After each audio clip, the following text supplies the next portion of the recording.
link de YouTube para que pues, las personas que de pronto no nos puedan ver a través de Zoom lo puedan hacer a través del stream de YouTube. Entonces, pues sin más preámbulos, queremos pues darle la bienvenida a Juan Pablo, miembro del Consejo Scout Nacional, el cual quisiéramos que pues nos apoyara en este momento con unas palabras primero de condolencias a las familias de los scouts que en este momento han fallecido, ya sea por COVID o por otros temas. Entonces, Juan Pablo, te agradezco mucho. Raúl, muchas gracias. Un cordial saludo a todas y todas las personas que nos acompañan el día de hoy. Un afectuoso saludo al doctor Juan Carlos Ospina, quien va a ser el ponente del día, que además de ser un experto pues, en el tema que vamos a abordar, pues es un gran amigo y que muy generosamente ha querido compartirnos este espacio propiciado desde el Consejo Scout Nacional, que escucha los requerimientos y las necesidades de todos los miembros de la asociación y que en atención a ello, tal vez no con la velocidad que todos quisiéramos, pero que responde a esas necesidades, a esas inquietudes. Como bien decía Raúl, en este momento está vigente una resolución de duelo nacional porque hemos perdido algunas personas que han sido parte de la historia de nuestra asociación y que queremos recordar en el día de hoy y que pues paralelamente a este evento se va a desarrollar a partir de las 6 de la tarde una santa misa en la cual pues se va a recordar la memoria de estas personas y de todas las que han sufrido pues las consecuencias del COVID-19 y otras situaciones de salud y demás. Sin más que decir, yo le daría la palabra al doctor Juan Carlos y nada, nuevamente mil gracias a todos y a todas las que nos acompañan el día de hoy y les extiendo en nombre del Consejo Scout Nacional un afectuoso apretón de mano izquierda. Bueno, pero bueno, antes de iniciar, Juan Pablo, muchas gracias por esa gestión. Presentamos al doctor Juan Carlos Ospina, él es abogado de la Universidad de Caldas Manizales, candidato a doctor en Derecho de la Universidad de los Andes, coordinador de Incidencia Nacional de la Comisión Colombiana de Juristas, perdón, y catedrático de Derecho Constitucional en esta misma universidad. Tenemos una persona experta en estos temas que pues va a ayudarnos a crear de pronto una visión frente a la situación de orden público que tenemos en el país y frente pues también a qué vamos a hacer nosotros como scouts o qué estamos haciendo como scouts para poder contribuir en estos procesos.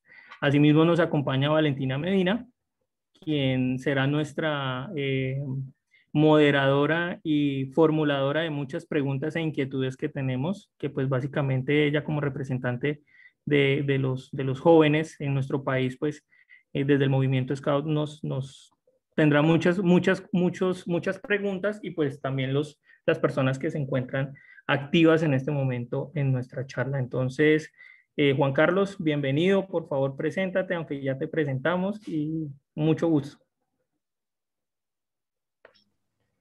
Muchas gracias, Raúl. Muchas gracias, Juan Pablo. Valentina, que va a formular las preguntas. Hola, buenas tardes.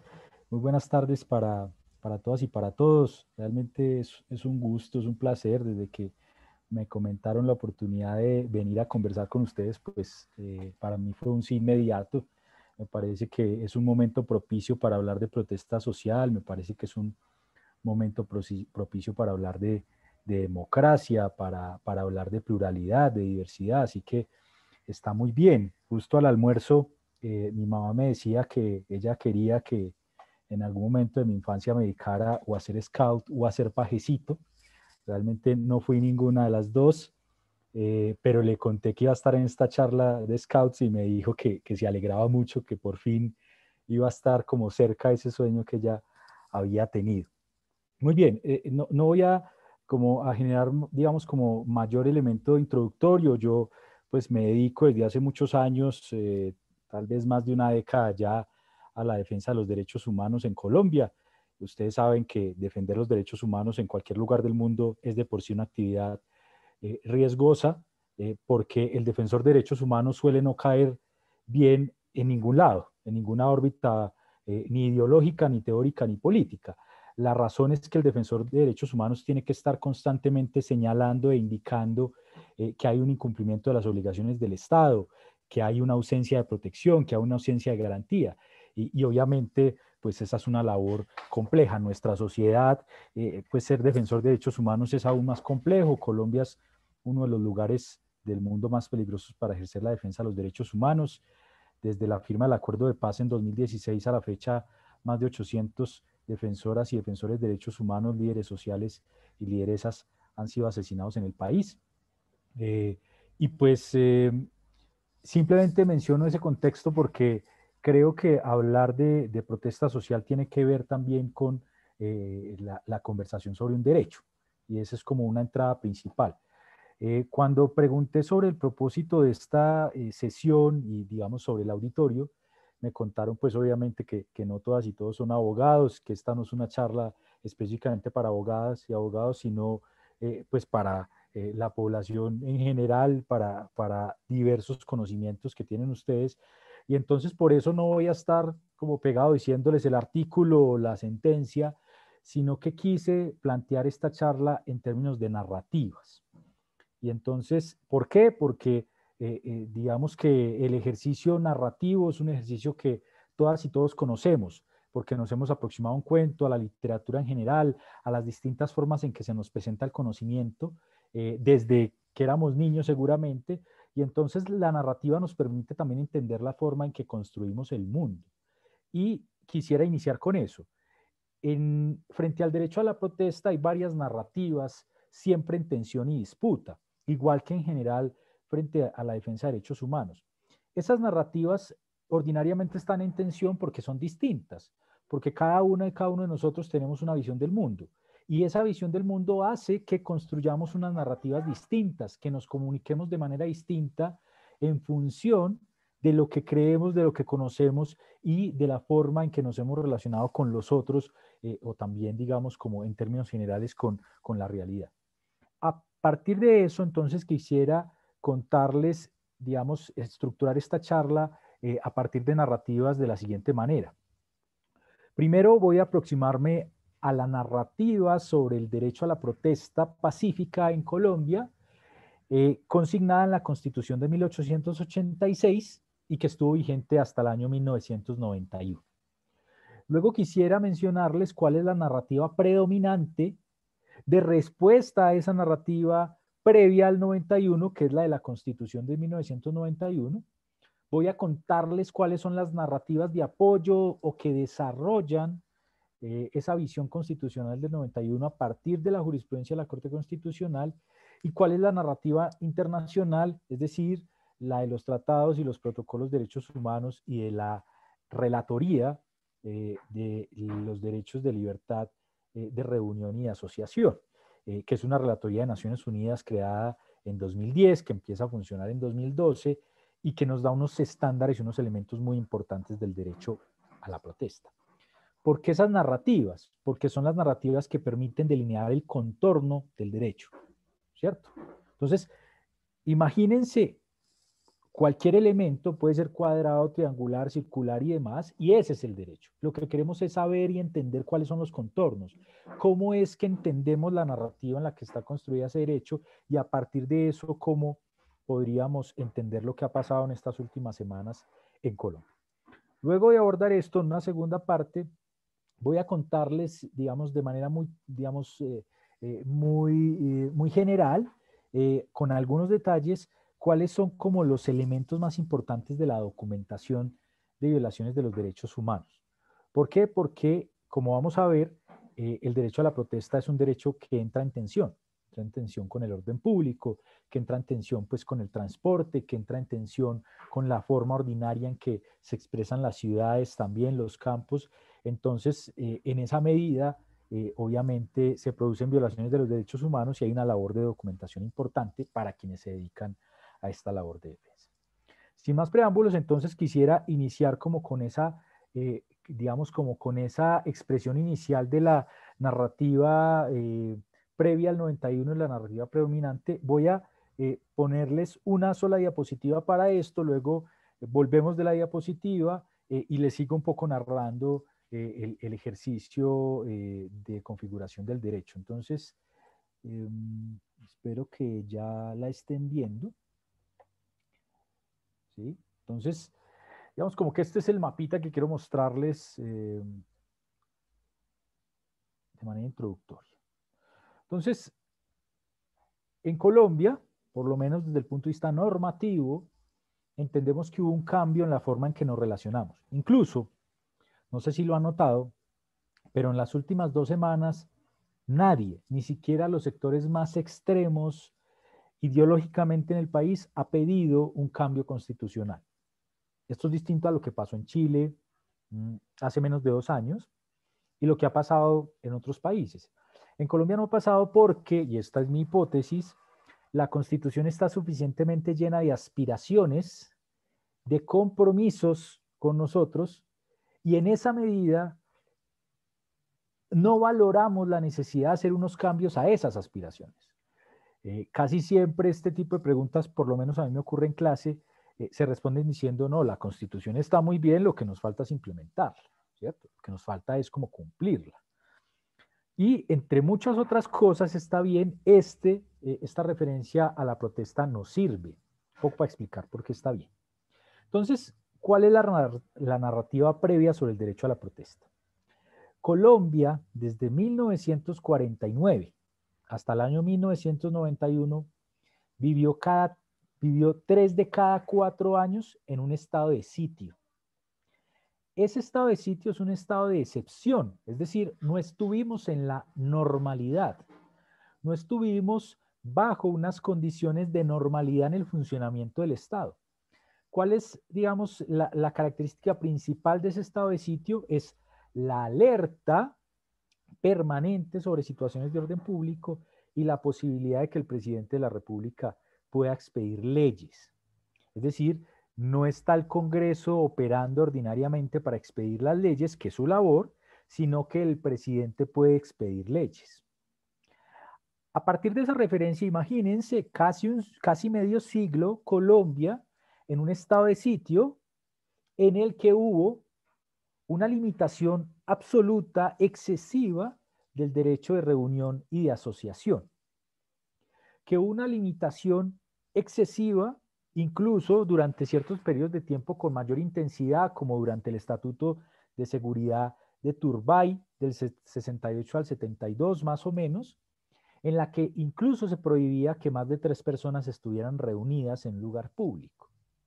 No se permitían los desfiles, no se permitían obviamente las manifestaciones públicas, no se permitían, digamos, mitines, ni protestas desde el punto de vista de huelgas o de asociaciones. Digamos que ese es como un primer elemento. Es una sociedad que tiene unas limitaciones casi por más de 40 años en el ejercicio del derecho a la protesta. Unas limitaciones muy duras que tienen que ver con lo que viene a continuación. Parte del manejo de la protesta partía del presupuesto de que el artículo 46, como ustedes lo pueden ver en pantalla, decía que todo el pueblo podía reunirse o congregarse pacíficamente. El carácter pacífico de la protesta no se ha modificado, es sustancial, es el único requisito para protestar, que sea pacífica, y decía, la autoridad podrá disolver toda reunión que genere azonado o tumulto o que obstruya las vías públicas. La autoridad es cualquier autoridad, así que cualquier autoridad, alcalde, secretario de gobierno, gobernador, inspector de policía, cualquiera, podía ordenar disolver una manifestación o una protesta. Eso significaba que no había un espacio de limitación de la arbitrariedad o del autoritarismo, sino que por el contrario había una permanente limitación del ejercicio del derecho a la protesta por parte de cualquier autoridad. Adicionalmente, las protestas que se daban de manera espontánea, muy masivas, que obviamente debían disolverse, tenían una intervención militar. ¿Por qué esto es tan importante mencionarlo? Porque el estándar internacional desde hace muchos años, y en Colombia obviamente desde el 91, es que las protestas como expresión ciudadana son atendidas a través de la policía, que tiene un carácter civil y que no tiene uso de armas largas, que no entiende la protesta como una confrontación armada, ¿cierto? Y en esa medida, la militarización en estos momentos, pues sería obviamente un estándar contrario a la narrativa predominante. Adicionalmente, las personas detenidas en las manifestaciones eran llevadas ante la justicia penal militar. Muchas de las personas con las que yo he trabajado en estos 10 años, defensoras de derechos humanos, que estuvieron obviamente en su universidad antes de la Constitución del 91, que protestaron, fueron, entre otros, llevados a la justicia penal militar. Cuando uno dice llevados ante la justicia penal militar, digamos que estaría bien si uno tuviera unos presupuestos ordinarios de me detienen y me llevan. Es decir, nadie me va a ejecutar extrajudicialmente, como ha pasado en Colombia en estas semanas, ¿cierto? Nadie me va a desaparecer, nadie me va a torturar, nadie me va a dar malos tratos, nadie va a cometer violencia sexual contra mí en esa detención. Lo cierto es que pasaba exactamente lo que acabo de mencionar. Todas estas violaciones de derechos humanos eran sucesivas como una forma de amedrentar a los organizadores o a quienes participaban de las protestas. Y la discrecionalidad en disolver obviamente lo que generaba era una respuesta a la narrativa predominante, que creo que es una narrativa de algunos sectores todavía, en el que frente a la protesta lo que piden es autoridad. ¿Cuál es la respuesta para la protesta? Autoridad, ¿cierto? Uso de la fuerza, autoridad.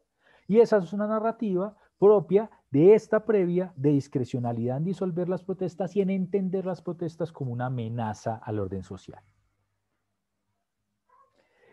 ¿Qué pasó con 1991? Entonces, este artículo queda más o menos igual, pero entonces se generan unos bloqueos de la narrativa previa en relación con aquellos aspectos que eran más problemáticos desde un enfoque de derechos humanos. Primera cosa, digamos como para dejarlo muy claro, la Constitución dice que las reuniones o las protestas o las manifestaciones pueden ser estáticas. Entonces, nosotros podemos congregarnos en un solo lugar para, digamos, protestar frente a cualquier medida pública, o podemos manifestarnos de manera dinámica. Las calles de un lugar a otro en la ciudad, de una plaza a otra, de un parque a otro, etc. Adicionalmente, el derecho a la protesta, siendo un derecho de reunión, como la posibilidad de reunirnos en una casa 5 o más personas, en el contexto previo de la narrativa previa, esa posibilidad de reunirse más de 3 personas, incluso en algunos momentos estuvo limitada también a espacios privados. Y la Constitución del 91 dice, la manifestación será pública. ¿Por qué es importante que sea pública? Porque necesita incomodar, porque necesita expresar la inconformidad, porque necesita llegar a medios de comunicación, porque necesita llegar a más personas, porque necesita llegar a las autoridades. Por eso, una propuesta de un protestódromo es problemática en relación con un elemento esencial de la protesta, y es que sea pública. No puede ser privada. O sea, no puedo llevar a los protestantes a un protestódromo a que hagan daños allá y hagan bulla, digamos como lo sugirió el ministro de Defensa en algún momento, porque parte de la problemática, obviamente, de eso es que limitaría el ejercicio esencial de la protesta, es que sea pública, obviamente que sea pacífica. La Constitución entonces dijo, no cualquier autoridad podrá limitar y disolver la protesta, sino que solo la ley podrá establecer los momentos o las circunstancias en que eso se puede dar. Es decir, esto es una reserva del Congreso de la República a través de una ley que se denomina ley estatutaria, que es una ley difícil de aprobar, porque tiene mayorías más altas. Y como es una ley, está sujeta al control de la Corte Constitucional. Entonces va a haber un intérprete que va a estar vigilante, que no cualquier cosa sirva para limitar el ejercicio de la protesta. Cosa importante de esto, en la medida en que es pública y que es dinámica o estática, puede ser espontánea o puede ser preparada. Podemos ponernos de acuerdo en citarnos en un lugar una fecha específica, o puede que sencillamente saliendo de este espacio nos demos cuenta que vivimos cerca y nos reunimos y nos congregamos, ¿sí? En ese caso, como un elemento que ya vamos a ver de la narrativa internacional que llega a contribuir como a estos elementos en Colombia, es que no se necesita autorización previa, ni aviso, para protestar. Esto me parece importante porque es como el mito urbano. No, es que para protestar necesitamos un permiso. No es cierto. No es cierto que se necesite un permiso. Ya vamos a ver por qué es importante dar aviso desde un punto de vista dialógico y democrático. Listo. Entonces, termino con esta diapositiva. Ahora sí voy a la pantalla. Entonces, ¿por qué me parecía importante iniciar con esto? Porque entonces son como las narrativas en tensión.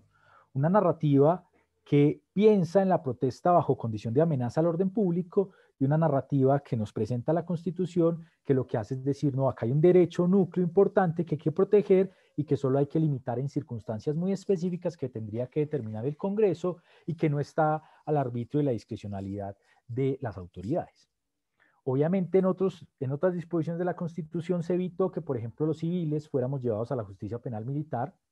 Eso ya no puede pasar en Colombia, por eso es parte problemática en algunos conflictos de competencia que se dan especialmente en estos contextos de protesta entre justicia penal ordinaria y militar, y la prohibición de militarización de la protesta. No obstante, hoy tenemos, porque se nos pasó a todos, un artículo que permite la asistencia militar para atender la protesta social en el país. Y esto es un asunto problemático que ya en algún momento tendrá que decir la Corte Constitucional.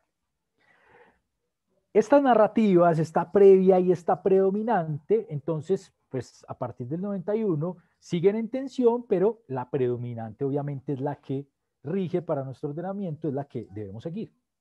Esa predominante ha sido alimentada por la Corte Constitucional y en la forma en que la ha alimentado ha sido diciendo varias cosas.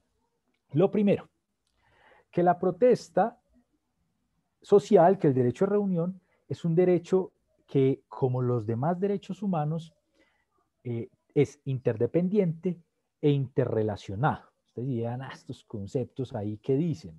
Lo que dicen es que los derechos no se entienden como si fueran estos deditos solitos, sino que guardan unas relaciones que tienen que ver con este núcleo.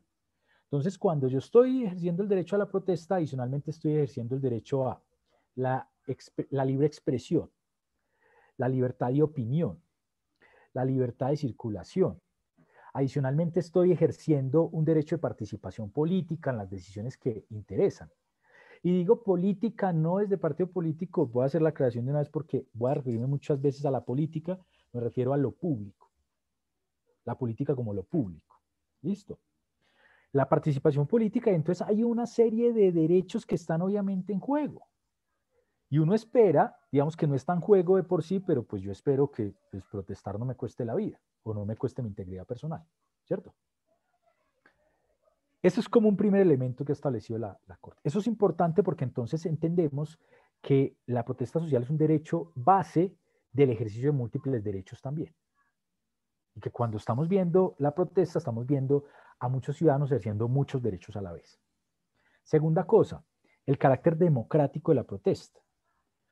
Se ha dicho, digamos, yo creo que en esta narrativa, en la mejor luz, que la protesta social es muy importante para valorar la salud en un Estado y la democracia, la salud de la democracia en un Estado.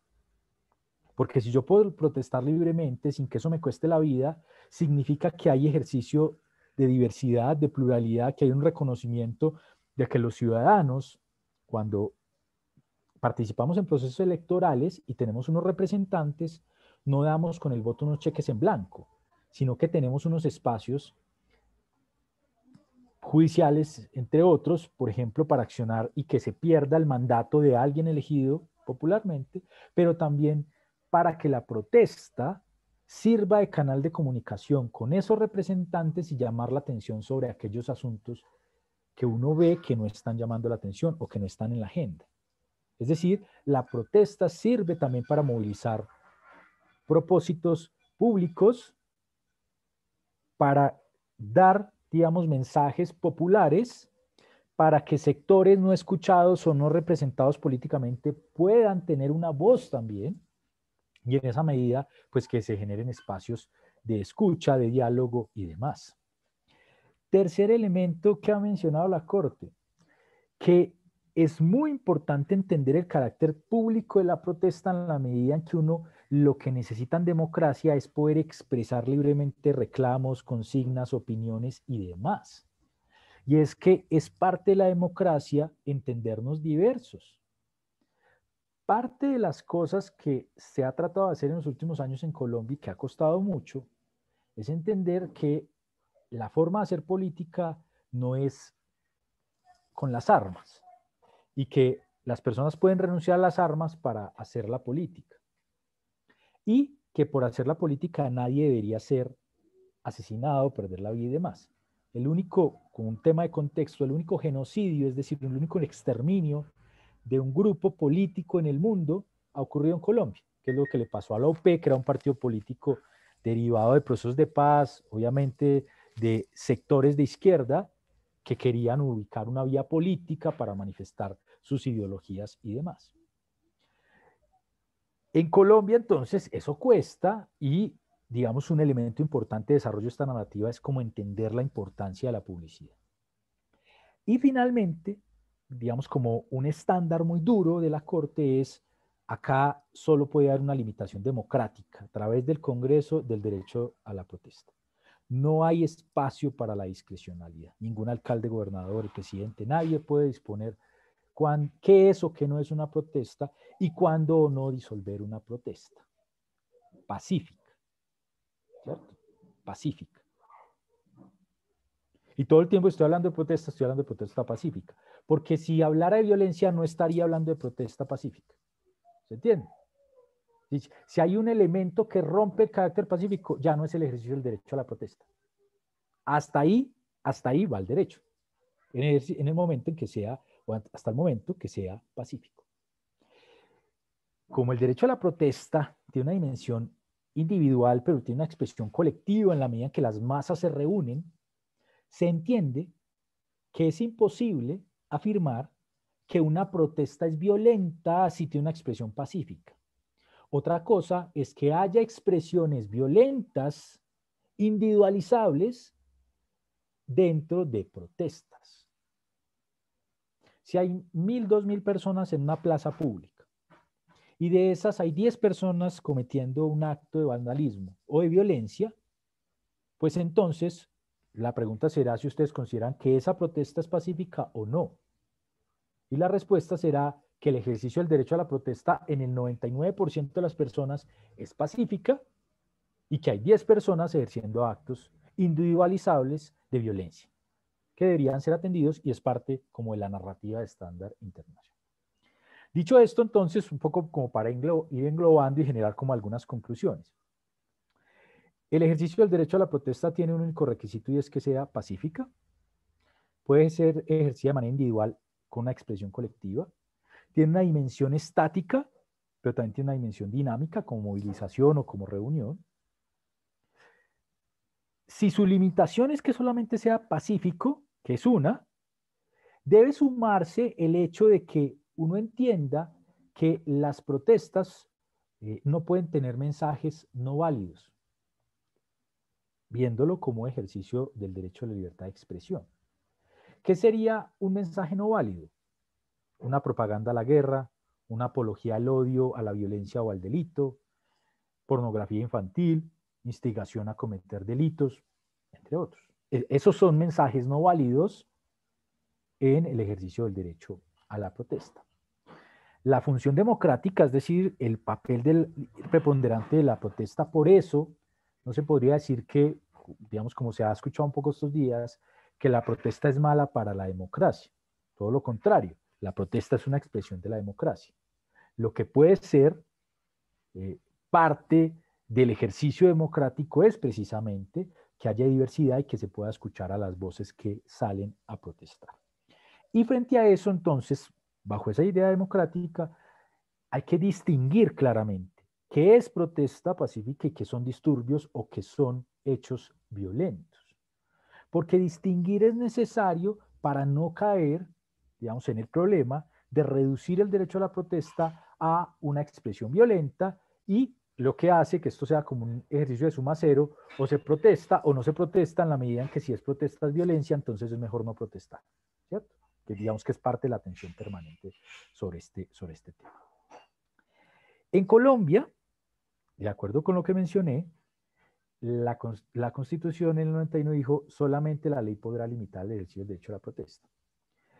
El Congreso de la República expidió una ley en 2016, que es el Código de Policía, donde trató de regular elementos del derecho a la protesta. Sin embargo, lo reguló mal. ¿Por qué? Porque violó el procedimiento legislativo. Debía aprobarlo a través de una ley que, como mencioné, era estatutaria, que necesita unas mayorías distintas, pero lo hizo a través de una ley ordinaria. La Corte Constitucional, al revisar el Código de Policía, dijo, esto es inconstitucional y estas normas van a perder vigencia en 2 años. 2 años para que el Congreso expidiera nuevamente una ley, pero ya sí bajo un trámite estatutario. Pasaron los 2 años, terminaron en junio de 2019, pero el Congreso no legisló. 13 de mayo de 2021 el Congreso no ha legislado, entonces no hay ninguna ley que establezca una limitación sobre el ejercicio del derecho a la protesta. ¿Listo? Ese contexto me parece importante porque entonces la narrativa predominante sigue siendo la misma. O sea, no es que se haya cambiado en algún momento de esto, de este tiempo. Frente a estos elementos gruesos de la Corte Constitucional, frente a esta, como esta forma de entender el derecho a la protesta, entonces ha desarrollado como algunos elementos en esta decisión frente al Código de Policía. Lo que dijo fue, Congreso tiene 2 años para legislar, pero cuando legisle recuerde que va a tener estos elementos para que usted los tenga en cuenta en su ley. Es decir, le delimitó los contenidos de narrativa, contenidos asociados a los límites del ejercicio del derecho a la protesta y a la necesidad de que su regulación no conlleve una anulación de su ámbito de expresión y que se vuelva un derecho que no, digamos, inane o que no tiene aplicación. Entonces, lo que le dijo al Congreso es lo siguiente. Es la ley la que determina en qué circunstancias se puede hacer, cómo, dónde, cuándo, digamos como los elementos típicos para establecer qué autoridad y demás. No son las autoridades en territorio nacionales las que definen qué es y qué no es. Solo se podrá confrontar un ejercicio de protesta bajo la idea de control del orden público, bajo algo que denomina la Corte selectividad estratégica de la intervención policial. ¿Qué es eso? Es que la policía al intervenir tiene que seleccionar estratégicamente cuál es el foco o punto de intervención. Entonces, ¿la disuelvo toda? No. Si hay un hecho y demás, entonces tendría que selectivamente entrar a esos espacios donde hay una alteración del orden público. Y adicionalmente, le prohíbe que legisle en una vía de que se entienda que hay un modelo de fuerza del Estado intensificada. Como esto que ocurre, digamos, yo lo he visto y lo he vivido, y es que, digamos, hay personas en la plaza de Bolívar, en cualquier plaza del país, si es al sur del país, en las plazas de Nariño, entonces, en una de estas plazas, llega el ESMAD, disuelve, pero luego sale por cada una de las vías a seguir disolviendo y a seguir y a seguir y a seguir. Es como bajo una intensidad no necesaria, que obviamente que rompe el principio de proporcionalidad. Adicionalmente, le dice, mire, usted en la regulación tiene que establecer unos canales y unas pautas que permitan el diálogo entre los organizadores de la protesta y la autoridad. ¿Para qué? Para que si bien se entiende que usted no tiene que pedir permiso para protestar, usted sí pueda dar aviso con el propósito de que las autoridades puedan preparar lo necesario para atender la manifestación. Les pongo un ejemplo. Vamos a protestar y alguno de nosotros sufre del corazón, tiene alguna enfermedad, acabo de salir del contagio por COVID, toda está débil, lo que sea, y se desmaya o sufre un ataque cardíaco. Entonces nadie lo atiende porque es una protesta. Lo que tiene que pasar con las autoridades, con la gestión de las protestas, es tener cerca, obviamente, o una ambulancia o alguna atención en salud para poder dar respuesta a esto. Suena curioso, pero esto es lo más racional dentro de un ejercicio de protesta. También para que pueda incluso asegurar que el ejercicio del derecho a la protesta se lleve a cabo, porque puede haber contramanifestantes o puede haber otras personas que no estén de acuerdo y que puedan alterar la manifestación pacífica. Si hay espacios de planificación de la protesta entre autoridades y personas que organizan la protesta, entonces uno puede ver una gestión negociada, por ejemplo, en las rutas, por ejemplo, en los escenarios, si les prestan, por ejemplo, una tarima y se puede permitir la ubicación en la plaza pública, el uso de sonido, etcétera. Este tipo de cosas que normalmente uno ve en las manifestaciones. Establecer cuáles son los comportamientos tolerables o intolerables, unos límites, unas líneas rojas del ejercicio del derecho a la protesta en esos casos particulares. En todo caso, que haya una alta o unos altos niveles de tolerancia social hacia la expresión de las ideas y hacia la expresión, digamos, de las protestas. Y entender, y esto es como una línea dura de la Corte, es la última la última arma, digamos, la última herramienta, perdón, la última herramienta que usted puede utilizar es el uso de la fuerza y las detenciones preventivas.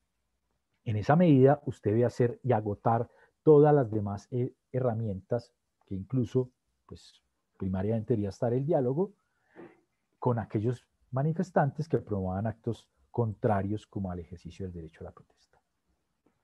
Ya estoy por terminar las narrativas, me falta una, que es como la narrativa de apoyo internacional frente a la forma en que entendemos el derecho a la protesta.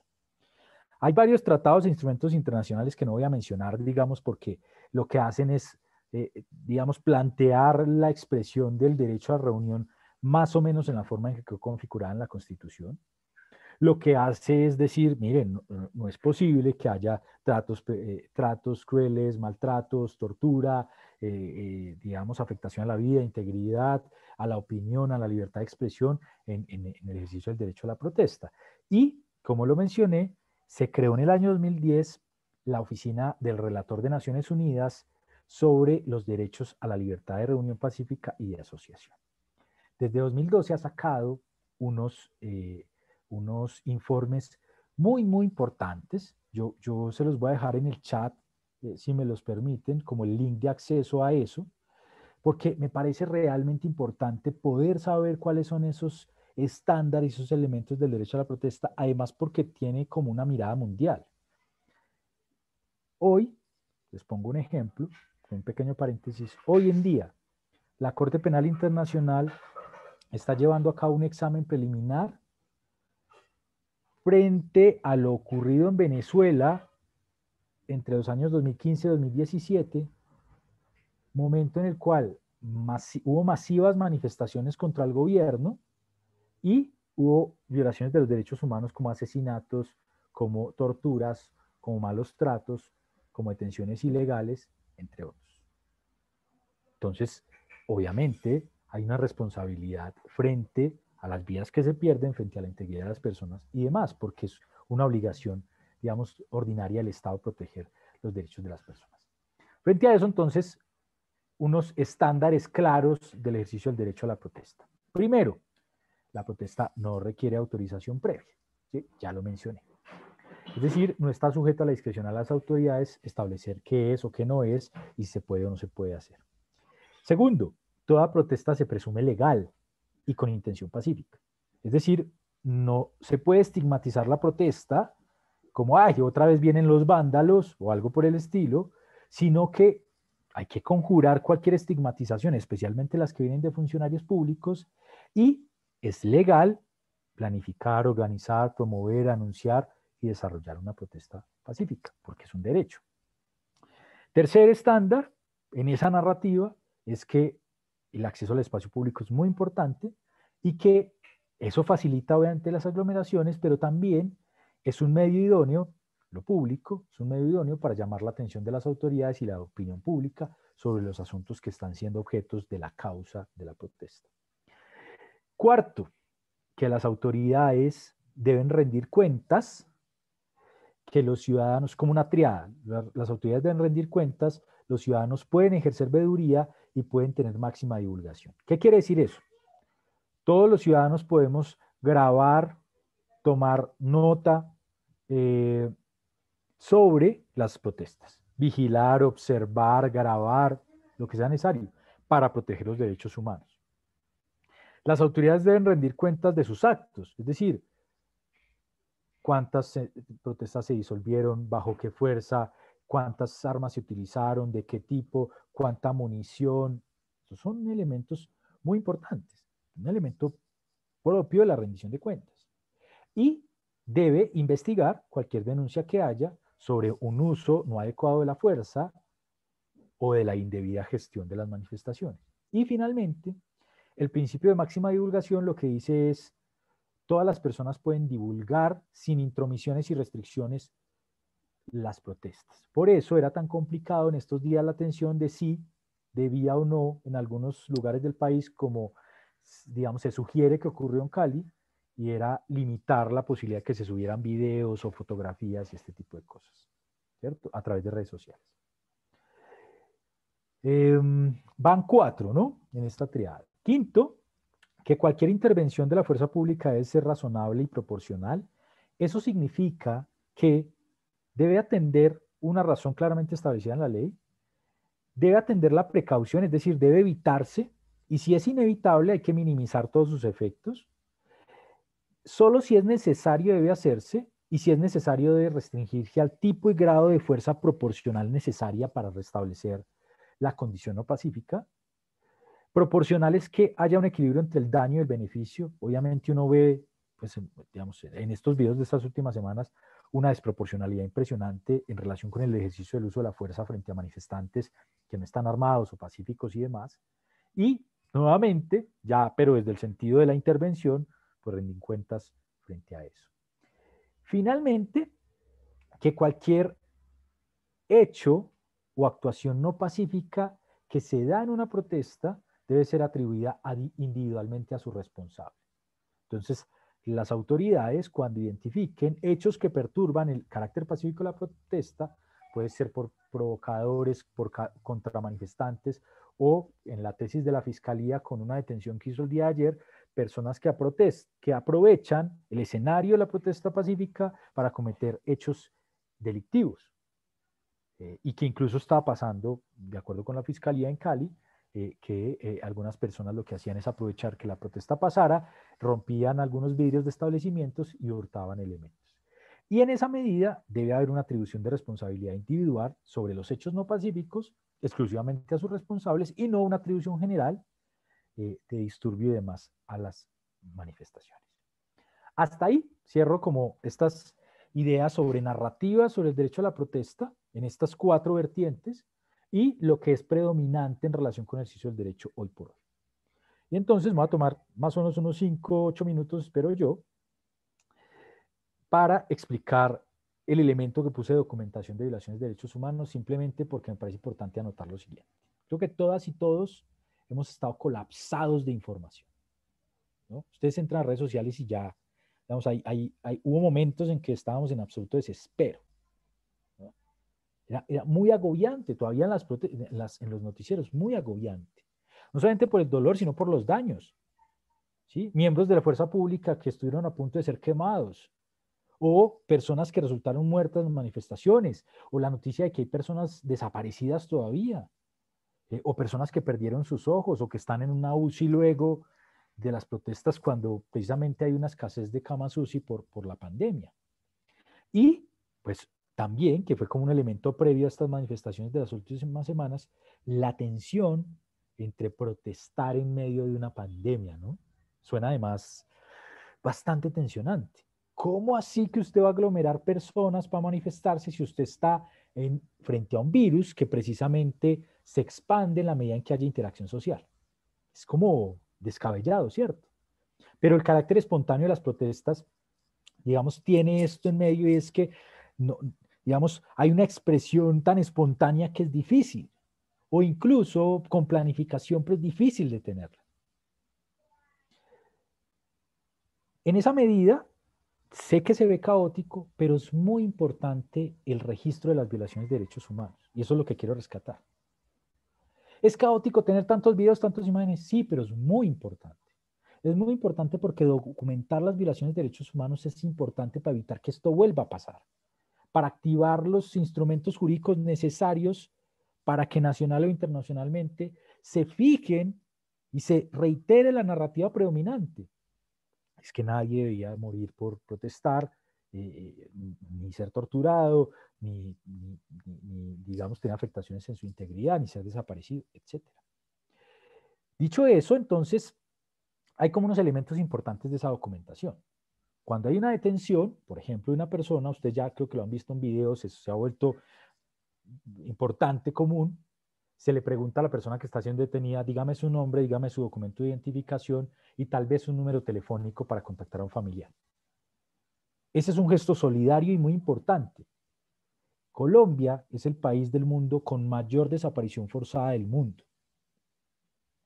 En Colombia, en los datos del Centro Nacional de Memoria Histórica, desde el 85 a la fecha, han desaparecido 83.000 personas. De acuerdo con la Unidad de Búsqueda de Personas Desaparecidas, en Colombia, durante todo el conflicto armado, desaparecieron 120.000 personas. En España, la cifra más alta llega entre 30 y 60.000, en Argentina 30.000, en Chile 3.300, durante las dictaduras. Imagínense 120.000 personas desaparecidas. Y ese es el dato en Colombia. Entonces, esto que parece una cosa como, ay, sí, preguntarle el dato, pues es importante en un contexto como el nuestro, donde la desaparición forzada ha estado ahí. Y donde todavía, de acuerdo con informes de la Defensoría hasta hace 2 días, todavía hay personas desaparecidas, es decir, personas que no han aparecido de estas 2 semanas de protestas. Algunas aparecieron 72 horas después porque estuvieron detenidas y fueron liberadas, ¿cierto? Pero hay personas que no han aparecido. Otra cosa importante, cuando se toma registro de videos, fotos y demás, es importante siempre, más allá de que se suba a redes para likes, es importante responder al menos 3 preguntas, si se puede 4. ¿Cuándo? ¿Dónde? ¿Cómo? Es decir, ¿en qué contexto? Y se puede el quién. Agente de número tal o carro tal. Es que ocurrió durante estos días. Personas subiéndolas a camiones sin placa o a camiones que no tenían identificación de policía o policía sin número de identificación o carros particulares donde subían personas detenidas. Es importante documentar digamos, responder estas 4 preguntas. Tratar de hacerlo es muy importante porque, miren, puede que el video produzca 1000 likes y eso no produzca que la persona aparezca, ni que la persona quede libre, ni nada por el estilo.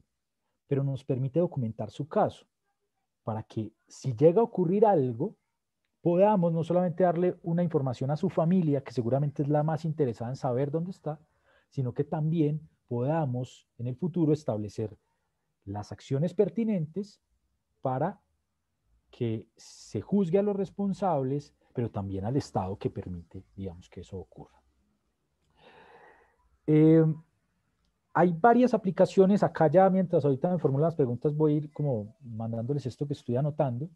Hay una aplicación que permite que quede cifrado estos videos y audios que digamos que uno toma, de una vez georreferencia, toma lugar, toma fecha, y uno le sube como notas si es el contexto o no. Se sube a una plataforma de una ONG, digamos que creo que tiene residencia en Europa, en Holanda, y esta ONG hace una verificación y valida ante cualquier autoridad judicial en el mundo que ese video es original, que no fue alterado, que fue tomado a esa hora en ese lugar y demás. Digamos que eso es un elemento importante de documentación. Ahí frente a documentación, hasta ahí me tomé los 5 minuticos. Entonces me tomo los 3 más para decir y para ir cerrando. El ejercicio del derecho a la protesta como derecho, sin duda está en tensión permanente con la realidad, como en el caso de la pandemia, con la realidad, como el caso de que las manifestaciones tengan expresiones individualizadas de violencia y tensiones en relación con las narrativas. De que no tengamos acuerdo de, digamos, hoy, les pongo este ejemplo, en la tarde, la tendencia en Twitter era 2 hashtags. No recuerdo, digamos, los nombres de ambos, pero uno era de un manifestante asesinado y otro era de un policía asesinado. Y un poco era una competencia de tendencias por cuál de ellos vale más. Y pues, la respuesta obvia es, pues valen todos. Una vida, una familia, un proyecto de vida, valen todos, ¿cierto? Entonces, estas tensiones permanentes de es lícito, no es lícito, protestar sí, pero bloquear no, por ejemplo, que es una tensión dura. porque se quieren hacer escuchar, entienden que la única forma de hacerse escuchar, les pongo, es decir, piensen en cualquier vía que pueda llegar a sus lugares de residencia o a sus ciudades.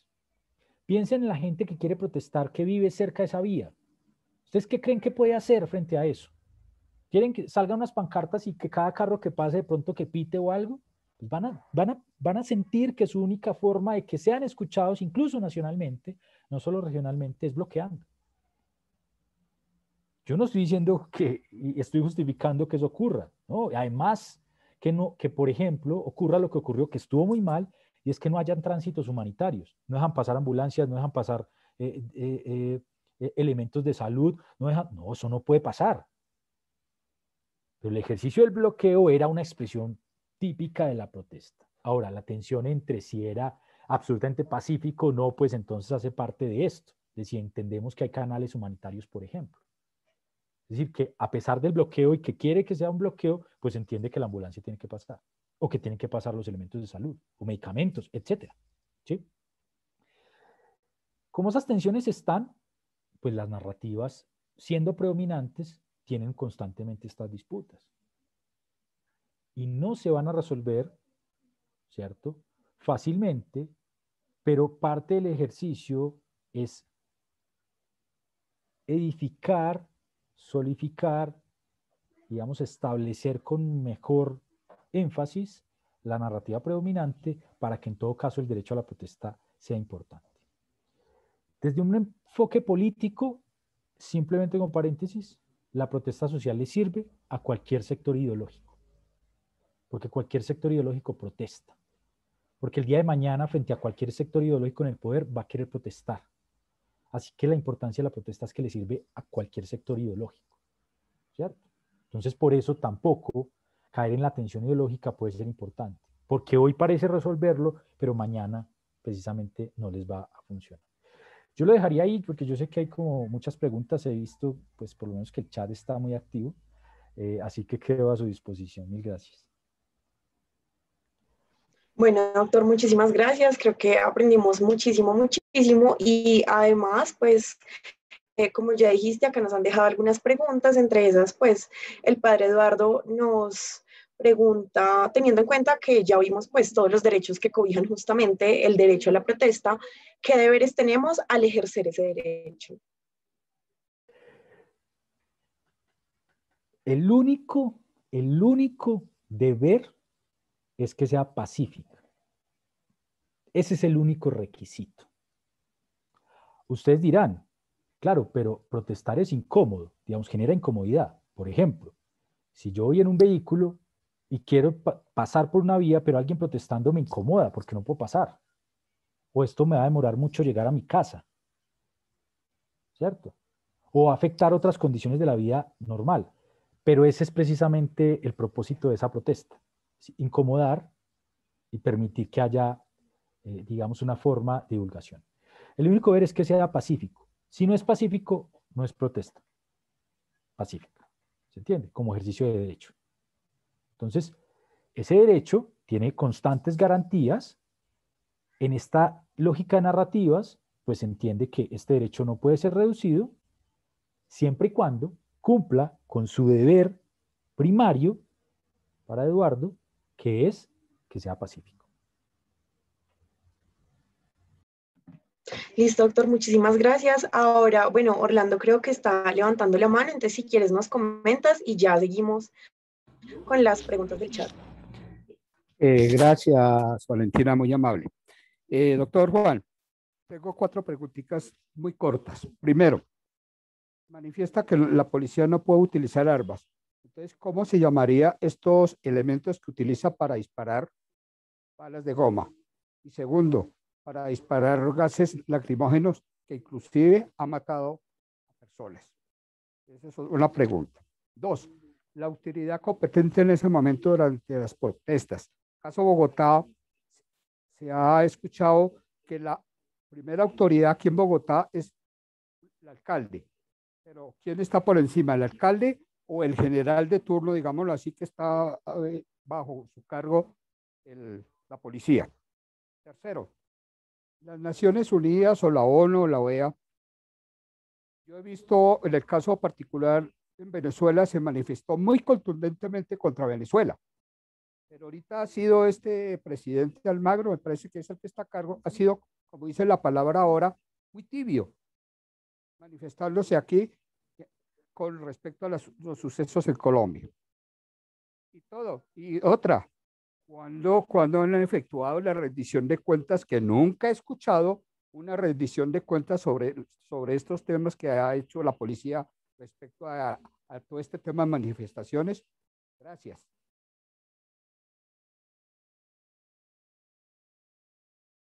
Muy bien, Orlando, muchas gracias. Entonces, frente a lo primero, lo que aclararía es que no pueden utilizar armas no pueden utilizar armas letales. Es decir, la Policía Nacional tiene unos límites en la fuerza antidisturbios sujeto a que las armas que utilicen no sean letales. Para determinar que un arma no es letal, pues hay estudios técnicos que sirven para soportarlo. Sin embargo, como vimos con el caso, por ejemplo, de Dylan Cruz, se encuentra que un arma que parecía que era no letal se convierte en letal cuando un integrante de la policía lo dispara directo al cuerpo, ¿cierto? Uno esperaría que una bala de goma no sea letal, pero si se dispara a poca distancia puede serlo, incluso si entra a través de, por ejemplo, un ojo, ¿cierto?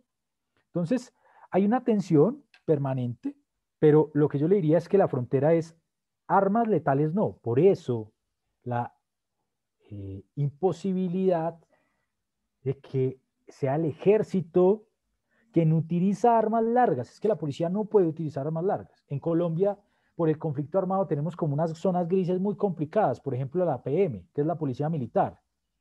Son policías civiles, pero tienen armas largas de militares, ¿no?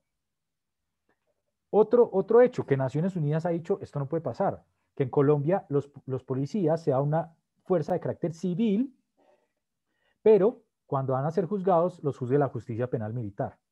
¿Cómo así? ¿Cierto? Entonces, para responder esa, se trata de armas no letales. Hay, digamos, estudios de soporte de esto, pero yo creo que Orlando, tanto usted como seguramente todas y todos hemos visto que las fronteras entre armas letales y no letales frente a esto, pues, creo que se llamaba, uy, qué pena no acordarme el nombre, pero de apellido Ordóñez. No sé si era David, no me acuerdo, y me disculpo porque estuve dialogando con su esposa, pero él se enfrenta en un primer momento a un exceso de uso de la fuerza en relación con el arma eléctrica. Después, digamos, la autopsia muestra que lo que pasa es que fue brutalmente golpeado en la estación de policía. Pero en todo caso, él suplicaba porque ya no, digamos, le aplicaran más corriente eléctrica. Entonces, puede ser no letal, pero pues para alguien que sufra del corazón, pues podría tener una afectación importante. Primera pregunta, que está relacionada con la segunda.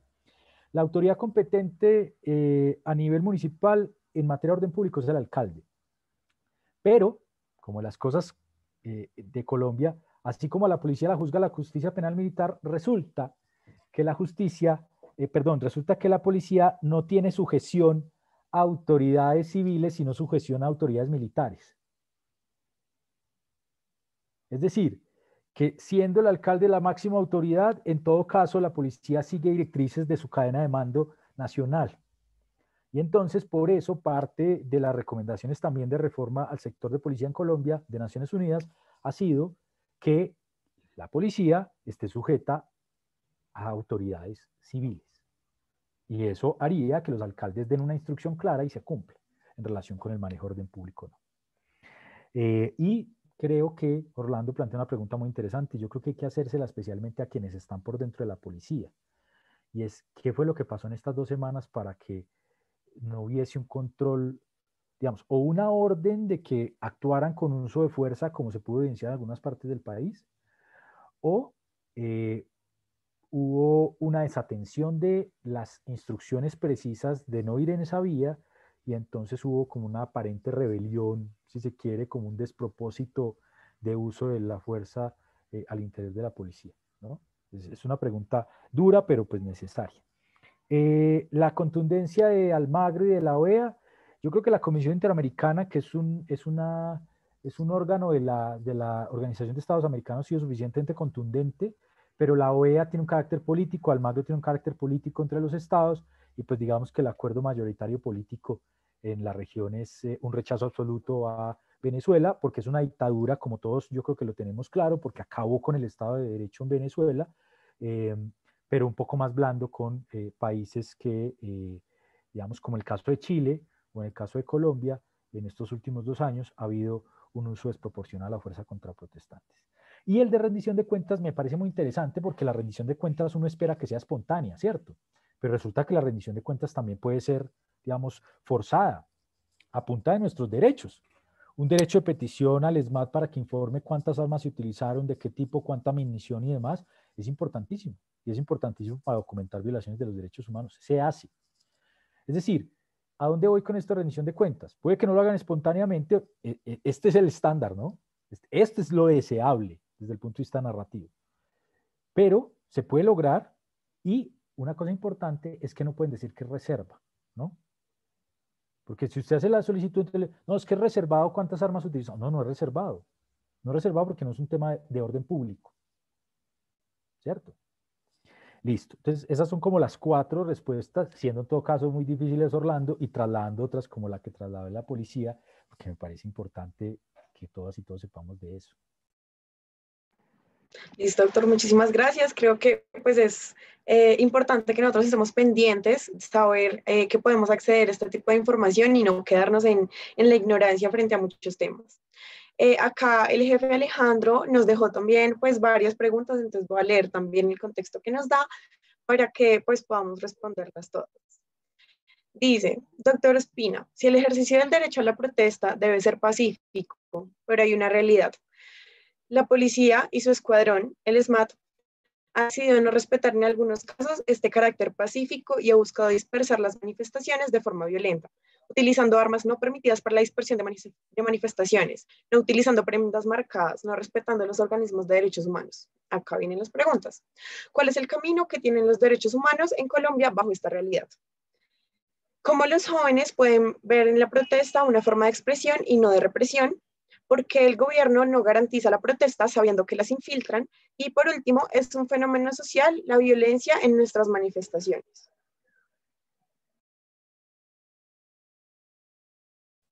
Bueno, ¿no? Están muy buenas, realmente muy complejas también, porque las preguntas de oro como para los que nos dedicamos al derecho, sí, ¿y eso por qué no se cumple? ¿Cierto? Y lo digo en el mejor sentido, porque uno quisiera, digamos, las normas, uno quisiera que produjeran un efecto automático. Es como cuando se firmó el acuerdo de paz, ¿no? Se firmó el acuerdo y yo abrí la ventana y dije, bueno, ¿y dónde está mi paz? Pues así no funciona, ¿cierto? Igual la Constitución y como este tipo de derechos. Por eso es tan importante la labor de defensa de los derechos humanos, porque es el que constantemente está reiterando que es un compromiso, que es una aspiración, ¿cierto? Incluso derechos mucho más aspiracionales, la protesta parece ser como un derecho núcleo básico como la vida, ¿no?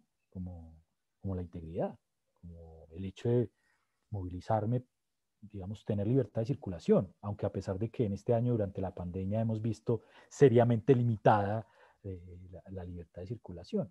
Entonces, digo que es más fácil, entre comillas, que, no sé, deme mi trabajo, porque yo tengo derecho al trabajo, ¿cierto? Y entonces le dicen, no, pues ahí hay un nivel de desempleo altísimo. Las cifras del DANE, que son las cifras oficiales de hace 2 semanas, a mí me dejaron todavía, esto me duele mucho. 7.4 millones de personas en la pobreza extrema, que es lo que antes se llamaba indigencia, ¿cierto? Que viven con menos de $1 al día. 7.4 millones de personas. 7.4. 20 millones de personas en pobreza monetaria, que es una forma de llamar pues también a esa pobreza extrema, que está ahí en la fronterita y que más o menos son 300.000 pesos al mes para una familia. Estamos hablando de 27.4 millones de personas en una situación realmente complicada. Es mucho más de la mitad del país. ¿Por qué digo eso? Porque creo que las preguntas están asociadas a temas muy estructurales, pero entonces voy a plantear. Frente al SMAT, desde hace varios años hay una campaña muy, muy importante para que el SMAT sea suprimido. Esto es como el DAS o como el INCODER, como el INCORA, como estas entidades que toca liquidarlas cuando ya no sirven, cuando ya no funcionan. Es mejor liquidarlas, ¿cierto? Y hacer otras con unos límites para que no haya, digamos, los problemas que hay. Desde hace muchos años hay una campaña de eliminar el SMAT, y parte del problema, y les cuento porque he estado metido como en ello, parte del problema es que el SMAT no tiene creación legal, ni por decreto, ni por ley. Es una resolución al interior de la policía. Y esa resolución al interior de la policía estableció la creación y luego estableció todo a través de algo que se llaman reglas operacionales. Y las reglas operacionales son reservadas porque son elementos de seguridad. Y entonces uno no sabe cómo opera. Y uno pide y le dice, no, esto es reservado, ¿sí? Entonces hay como una zona gris ahí en la que uno no puede controlar el SMAT. Y solamente depende de su autocontrol y es muy complicado, ¿cierto? A pesar de los esfuerzos, por ejemplo, que se han hecho en que tengan un conocimiento mayor en derechos humanos y demás. No sé si es, digamos, esta noticia verificada, yo la vi de la alcaldía, digamos, supongo que sí, porque fue la misma alcaldía a través de su red social, creo que era Facebook, la que rechazaba ayer que el comandante de la policía de Pensilvania, Caldas, tuviera en el casco un dibujito de un policía con un bolillo dándole a una persona que estaba agachada así. Entonces, esa era la imagen que tenía pegada en el casco, ¿sí? Entonces, hay obviamente la necesidad de capacitar en derechos humanos a la policía, pero pues están estos ejemplos, pues, digamos, que son como inmanejables. Entonces, el camino para los defensores de derechos humanos frente al SMAT, pues es el que creo que ya abrió la sentencia de la Corte Suprema de Justicia del año pasado, y es que el gobierno nacional tiene que establecer unos protocolos claros de protesta, debe limitar el SMAT, y yo creo que le está dando también un camino para que el SMAT se suprima y que sea el Congreso, sea el gobierno a través de un decreto quien cree una fuerza antidisturbios que es necesaria en cualquier país, pero con unas claras reglas de juego. Miren, Francia es como el lugar de la resistencia, ¿no? La Revolución Francesa, y todavía hasta el día de hoy es el lugar del mundo donde más manifestaciones hay. Y claro que hay hechos violentos, claro que sí, pero a pesar del nivel de intensidad de las protestas, hay unos protocolos claros de intervención, de manejo y demás. Entonces yo creo que el camino es ese, yo creo que el camino es que el SMAT en algún momento tendría que dejar de funcionar como SMAT, como dejó de funcionar el DAS, tiene que existir otra fuerza de disturbios, ojalá regulada y con unos estándares altos en esta narrativa de derechos humanos. ¿Cuál es el camino para los jóvenes? Muy complicado. Yo me veía como un joven hasta hace muy poco y les puedo decir que pues, yo también fui víctima del SMAT, digamos, balas de goma, gases lacrimógenos. Un amigo de la universidad que estudiaba medicina, que adicionalmente participaba en las manifestaciones en la Universidad de Caldas, donde manifestar era como una cosa ordinaria, en las universidades públicas de este país, perdió su ojo. Tuve un amigo que estuvo también a punto de perder su vista pues por un gas pimienta que lo rociaron exactamente en los ojos. Es decir, y esto ya hace más de una década y media tal vez. Entonces, verlo hoy pues me desesperanza a mí, ¿cierto? Porque yo digo, bueno, ¿cuál es el camino? Pero yo creo que frente a esto, pues reiterar como la importancia del derecho, reiterar la importancia de que sea pacífico, obviamente, porque necesitamos crear unos jóvenes y una sociedad que entienda que la violencia no es el camino, porque es el camino que se ha elegido históricamente en Colombia y que no ha llevado para ningún lado, y que hayan otras expresiones de la protesta, otras, digamos, artísticas de otro tipo, y que podamos tal vez, digamos, tener unas mejoras frente a esto. Por su parte, los defensores de derechos humanos creo que tenemos una tarea muy importante de seguir insistiendo en la necesidad de que pues, se protejan los derechos humanos y que no sea el Estado quien los infrinja. Creo que en eso hay una precisión particular que hay que hacer. Yo no sé por qué es necesaria, pero pues a veces me ha parecido que lo es. Y es, yo a un particular no le puedo pedir nada. Digamos, yo puedo esperar mucho de Juan Pablo, de Raúl, de Valentina, de todos los que están acá, porque pues seguramente por mi empatía espero mucho de ellos, pero realmente, digamos, no tienen ninguna obligación conmigo, pero las autoridades sí. Y el deber principal de una autoridad es protegernos. Entonces, cuando una autoridad no nos protege es muy complicado. No se trata de que sean mejores o peores, se trata de que ellas son las únicas personas de las que yo espero que no hayan actos ilegales, ¿cierto? Obviamente ustedes dirán tan utópico, pero pues esa es la razón de ser autoridad. Y digamos en materia de no violencia, pues yo no sé, yo hice una especialización en cultura de paz y cada vez me cuesta más como hilar frente a esto en Colombia, porque la violencia es una expresión, digamos, como muy evidente en el día a día. Pues hace 3 horas recibí un correo súper violento de una colega de trabajo, digamos, innecesario por una incomprensión de alguna tarea. Y entonces, pues la violencia está ahí, digamos, en redes sociales, en los correos, en todo, ¿no? Y las redes lo que hacen es simplificar las ideas. Entonces, ideas que son muy complejas tienden a simplificarse para tratar de que sean comprensibles, pero en esa simplificación, pues se cae en un problema porque, realmente las ideas necesitan ser un poco más dialogadas para poder expresarse incluso en estos ámbitos tan complejos. Entonces, frente a no violencia, yo creo que hay que seguir como estas líneas que nos han trazado como en los antecedentes de estas históricas luchas no violentas de la humanidad. Hay un documental que justo me estoy viendo y que les recomiendo, que se llama La 14ª enmienda, que presenta Will Smith. Entonces eso ya entra bien, pero es sobre la lucha de discriminación racial en Estados Unidos y cómo, por ejemplo, a pesar de que hace más de siglo y medio se dictó la orden de emancipación, digamos que prohibió la esclavitud en Estados Unidos, en el 50 cuando se suprimieron estas leyes de iguales pero diferentes, un poco para segregación, ¿cierto? Después de que se acaba la apartheid en Sudáfrica y demás, y todavía seguimos viendo pues unas situaciones de discriminación complejas en Estados Unidos. Ahí hay como muy buenas herramientas de movilización no violenta y demás. Lo complejo, obviamente, de este ejercicio es que tal vez no lo veamos, pero pues yo, digamos, realmente soy un creyente en que la paz es el camino y lo trato de, digamos, permanentemente reiterar y pues tal vez no me toque a mí, pero espero que a mi hija y a sus hijos les toque, así que es como una tarea permanente. Eso sí, no prometo que va a ser mañana, a pesar de que, por ejemplo, se acabe el ESMAD y haya otra fuerza móvil antidisturbios. Pero pues es parte de la tarea que tenemos que emprender, especialmente en Colombia, donde hace tanta falta ejercer los derechos sin violencia.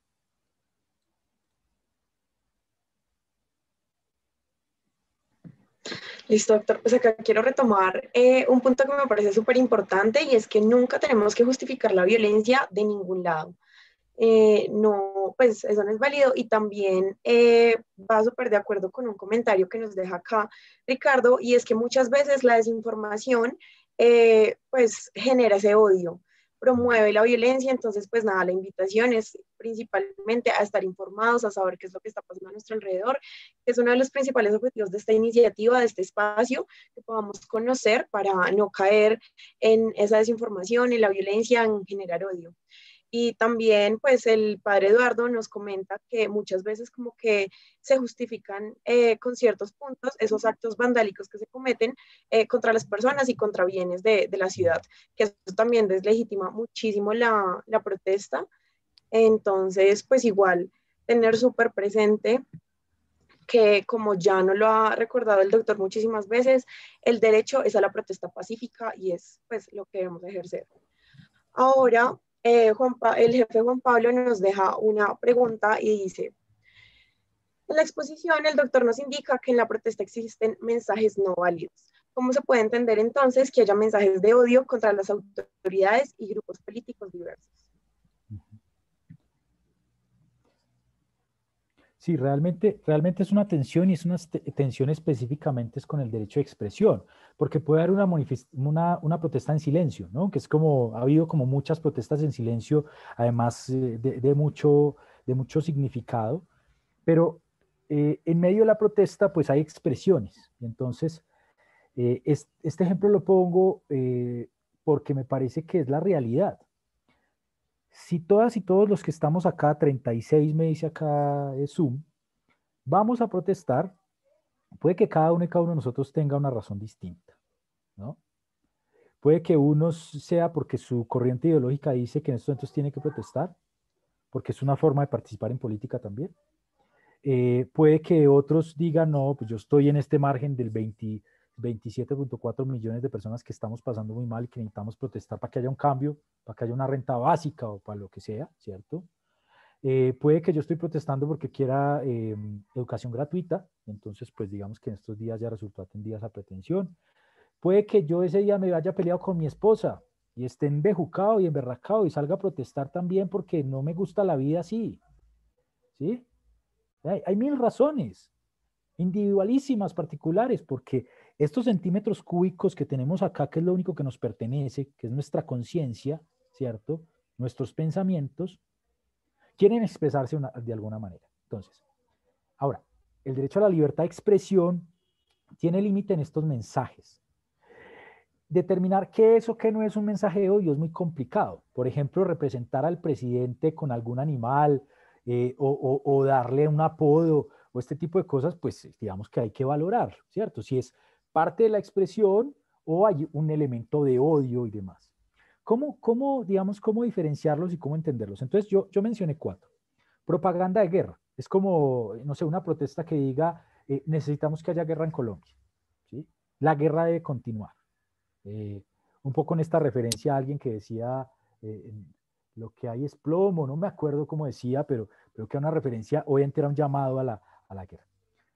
Yo creo que ese es más fácil de distinguir, porque no es un llamado a la violencia per se de démonos todos con un palo, sino que hay algo mucho más específico de una guerra, ¿cierto? El segundo que mencioné es la apología al odio, la violencia o el delito. Entonces es como, la típica sería, yo estoy en contra de todos los negros, un poco en la lógica gringa, ¿cierto? En Colombia, yo estoy en contra de toda la población LGBTI. Y así podríamos como establecer unos discursos de odio que pueden ser identificables fácilmente si se refieren a una población en específico, ¿cierto? En ciertos lugares del mundo es más claro, por ejemplo, por asuntos étnicos o por asuntos religiosos. Creo que en Colombia no tenemos tanto esto, más sí, creo yo, por un tema más de discriminación hacia parejas del mismo sexo, digamos, con un enfoque de género, y yo creo que hasta ahí, yo siento que, digamos, puede no haber más, pero podríamos ver en ciudades y en algunos sectores específicos de pronto algo mucho más concreto. A la violencia sería como particular esta idea de guerra, pero sería como muerte a todos los policías, ¿no? Ese sería un mensaje clarísimo que debería estar rechazado por lo menos bajo la idea de expresión en medio de una protesta. Y del delito es como, no sé, como dañemos todos los bancos, como en esta idea que decía, creo que Eduardo en el chat, que era, no, bajo esto se puede justificar cualquier cosa, y digamos, yo creo que está claro que no hay justificación posible para el daño de un cajero, ¿sí? O de cualquier otro elemento, pues además es más caótico, especialmente cuando hay un ataque entre pues, sectores muy vulnerables. Un supermercado, una tienda de barrio, digamos, este tipo de cosas donde uno no sabe, digamos, es una tensión muy permanente porque realmente hay una afectación de vulnerable, digamos, a vulnerable en relación con esas dinámicas. Y otros dos, que es pornografía infantil, que creo que es muy claro, ¿cierto? Y el de instigación pública y directa a cometer delitos, que tiene que ver ya no con la oda de está bien que cometan delitos, sino vamos a cometer delitos, ¿sí? Puede que sea verbal, puede que sea escrito, pero esas expresiones estarían rechazadas. ¿Qué tendría que hacer una autoridad de policía en ese caso? Pues identificar a la persona y retirarla de la manifestación. Digamos, ese es parte. Hay una tensión ahí. Hay una tensión. Lo que ha dicho la Corte en la narrativa como más comprensiva es, usted tiene que ser lo más tolerante frente a esto. ¿Sí?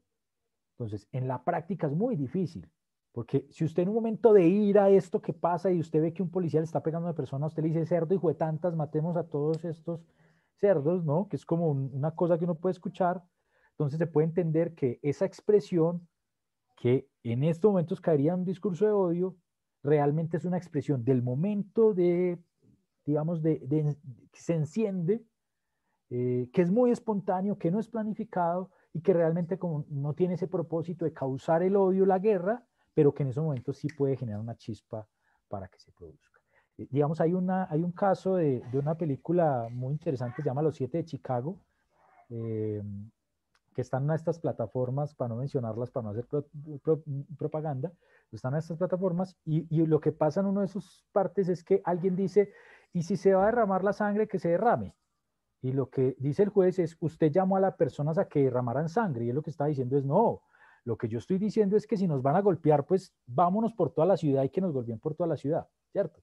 Obviamente es la forma de explicación. Entonces, no, eso es muy complejo en la práctica, pero yo creo que sí hay unos elementos de distinción que permitirían saber qué es y qué no es autorizado en esas expresiones ya individuales que se pueden dar en una protesta. Yo quisiera mencionar algo frente a algo que dijo en el chat, creo que lo mencionó precisamente Eduardo, sobre los actos vandálicos y digamos, los daños contra el mobiliario público. Y yo lo que llamaría la atención es complicado porque cuando usted participa de una protesta pacífica, usted sale de su casa, va a protestar y vuelve, y así, y digamos, ese es como el orden natural, expresar sus ideas y demás.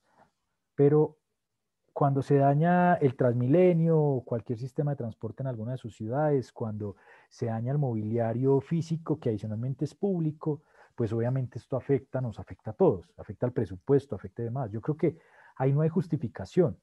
Lo que sí es que desde un punto de vista mucho más teórico, detener esas expresiones es muy complicado, y por eso es que se requiere en la narrativa de la Corte Constitucional que haya una intervención estratégica en relación con esas personas de manera individual, ¿cierto?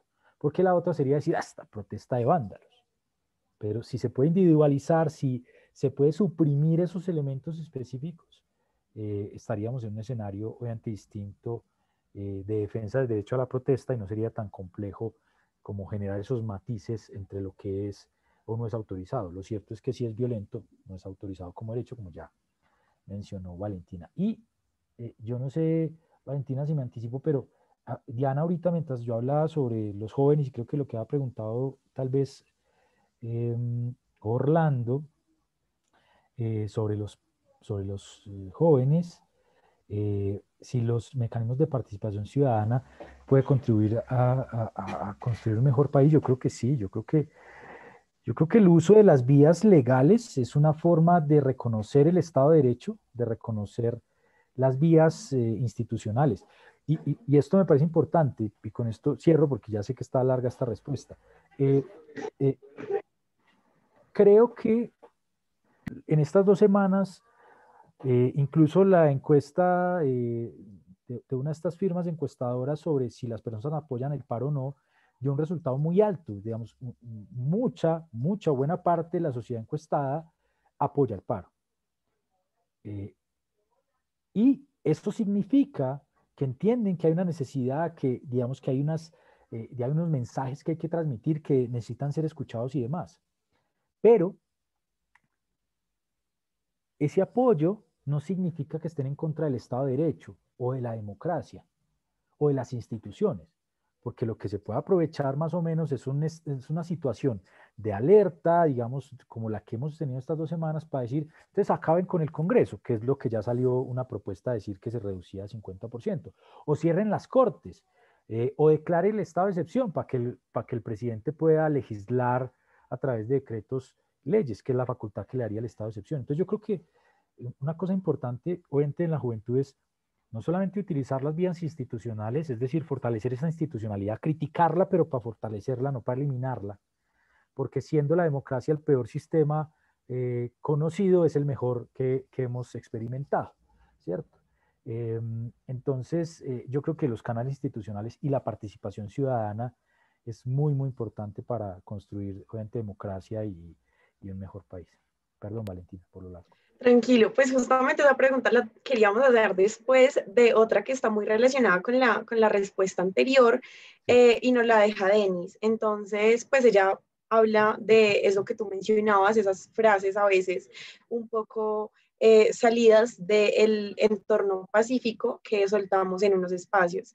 Esta pregunta nos la deja Denis y dice que pues si las expresiones individuales de violencia pueden ser un mensaje no válido cuando los y las manifestantes en sus arengas incluyen frases como asesinos a la fuerza pública o asesinos con nombre propio, o si esto pues puede ser considerado como libre expresión del pueblo teniendo en cuenta pues el dolor por todos los hechos de violencia que han venido rodeando estas situaciones. Sí, es una tensión muy complicada. Yo le diría lo siguiente. Cuando uno está en medio de una manifestación, hacer denuncias es una cosa común.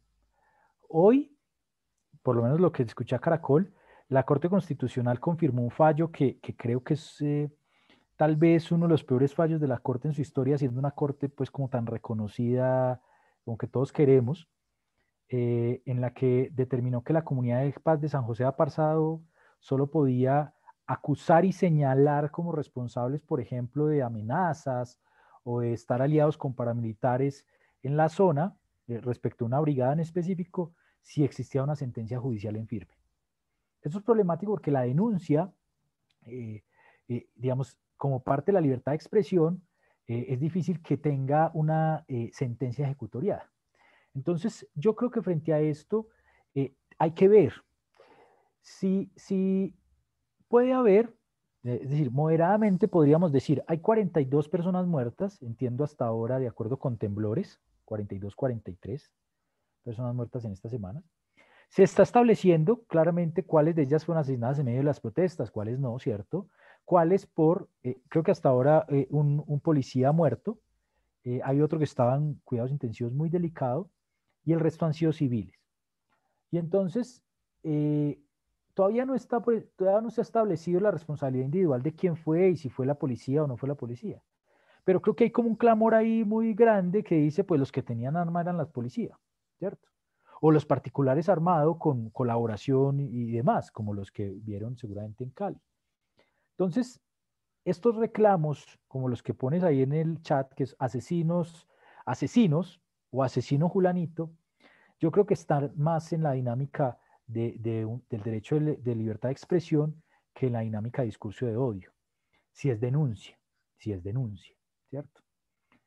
Porque lo que está haciendo esa expresión no es generando un odio per se contra un grupo o contra un sector, sino denunciando particularmente una situación que creo que puede estar en discusión, pero que está en el ambiente, digamos, como un elemento tensionante de la protesta.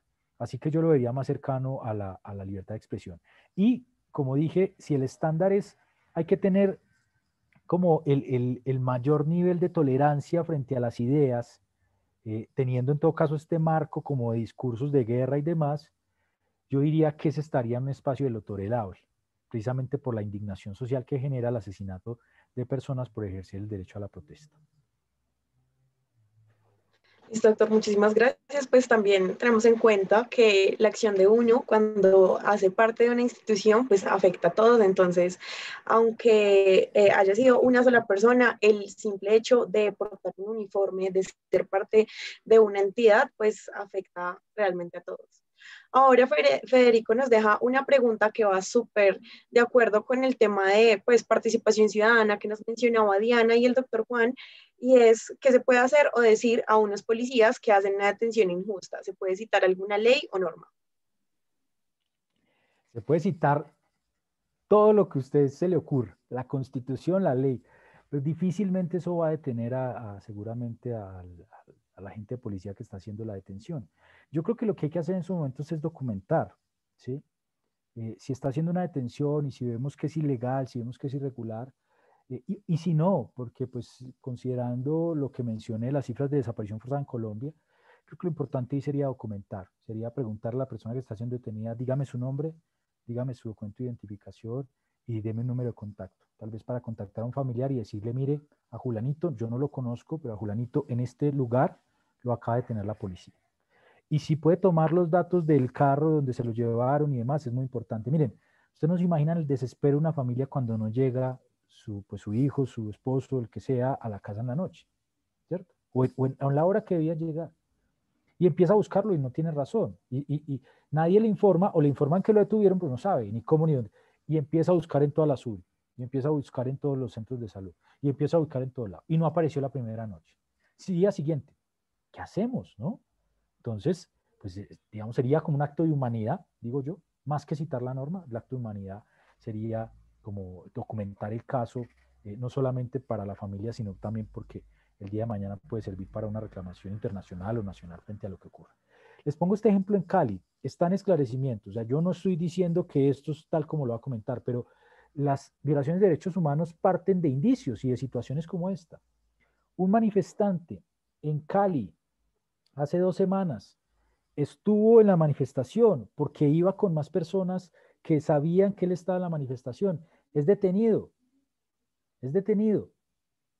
y aparece 3 días muerto en un río. Esto ocurrió en Cali. Yo no estoy diciendo quién fue, no, esto pasó, ya, lo encontraron muerto en un río. Entonces, con algo de información de la documentación de esto, pues permite, obviamente, pues, tener unos primeros indicios e información para tratar de esclarecer. Esclarecer es muy importante, no solamente para nosotros los que somos como actores, digamos, terceros frente a esto, sino para la familia. Esclarecer es muy importante para las familias, saber qué pasó con su familiar y demás, que eso es lo que, digamos, de cierta u otra manera se ha pedido también con las víctimas del conflicto armado. Aprovecho para decirles que ahí en el chat les puse los informes anuales del relator para los derechos de libertad, reunión pacífica y asociación.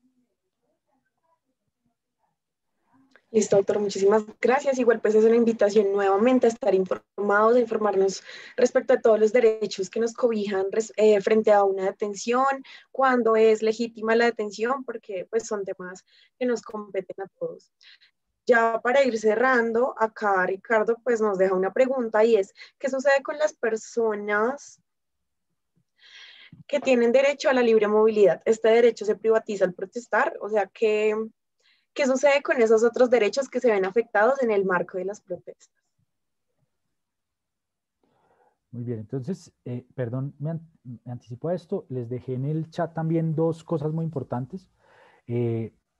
Digamos, me faltó contestar frente al qué se puede hacer de citar la norma, también se puede hacer otra cosa, y es que si hay una detención que sabemos que es ilegal o que se ha extendido prolongadamente de manera ilegal, podemos interponer una habeas corpus. De las cosas buenas que trajo la pandemia es que ahorita se pueden hacer muchas cosas virtuales. Entonces ahí les dejé el link donde se puede interponer una habeas corpus en línea. Entonces saca su celular, da clic en ese link y puede interponer una habeas corpus. Diciendo, a tal hora, en tal lugar, se detuvo a la persona tal, se identificó con tal, claro, ¿qué le toca a usted? Pues identificarse, porque necesitan que algún ciudadano lo interponga, ¿cierto? Entonces se puede interponer. El habeas corpus, hay otra opción, es un correo electrónico dirigido a uno de estos despachos judiciales que también dejé ahí en el chat, sus correos electrónicos pues los correos electrónicos de despachos donde uno puede interponer el habeas corpus. Esto me parece importante en caso de detenciones arbitrarias. Sabemos que no estaba cometiendo algo ilegal y es detenido, o de detenciones que exceden el término legal. Ahora sí, entonces, como dije hace un rato, digamos que uno de los elementos del derecho a la protesta, o digamos, uno de los elementos típicos de la protesta es que sea pública. Y que sea pública significa que va a tener lugares donde hay interacción permanente de personas, sea una calle, sea un parque, sea un espacio. Entonces, incomoda porque obviamente si 2.000 personas se adueñan de un parque, pues usted ya no puede ir con su hija, por ejemplo, o ya usted no puede transitar por ahí, o si usted va en su vehículo, pues ya no puede porque está bloqueada la vía, hay alguien protestando. Yo creo que ahí también hay que aplicar como el ejercicio de tolerancia alta, o sea, tolerancia democrática alta. Entender las razones, tener empatía por esas personas que están protestando, por las 1.000 razones. El sector educativo, los profesores, por alguna mejora salarial. Es decir, a diferencia de lo que uno pueda pensar, históricamente los derechos laborales se han restringido, no es que hayan aumentado.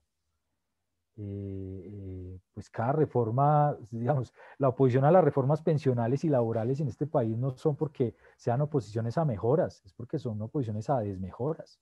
Entonces, pues las protestas que derivan en eso, de reformas de ese tipo, pues yo creo que hay que verlas con un nivel de tolerancia alta.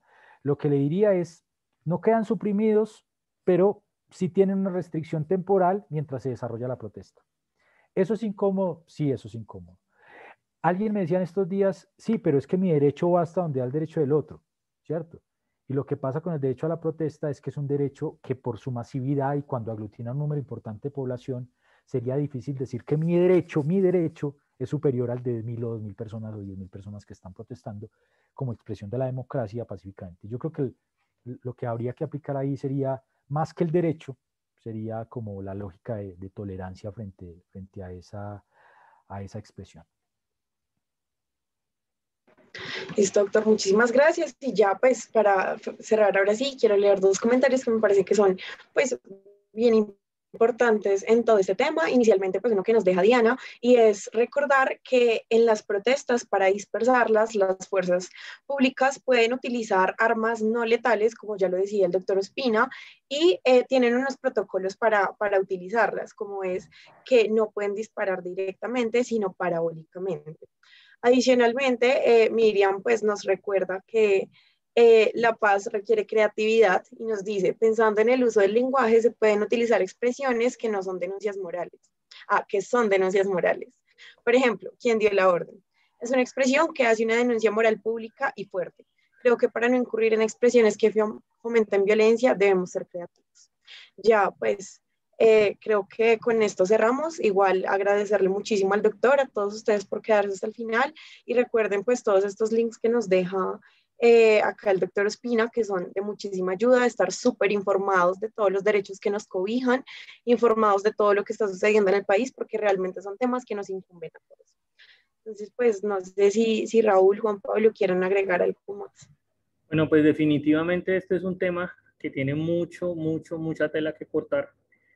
Y agradecerle al doctor Juan porque pues esta disertación nos orienta mucho y nos aterriza en este concepto que es la protesta, este derecho fundamental que de una u otra forma entra en contravía con otros derechos. Y pues básicamente esa es como la situación particular en este momento. Muchas gracias, doctor.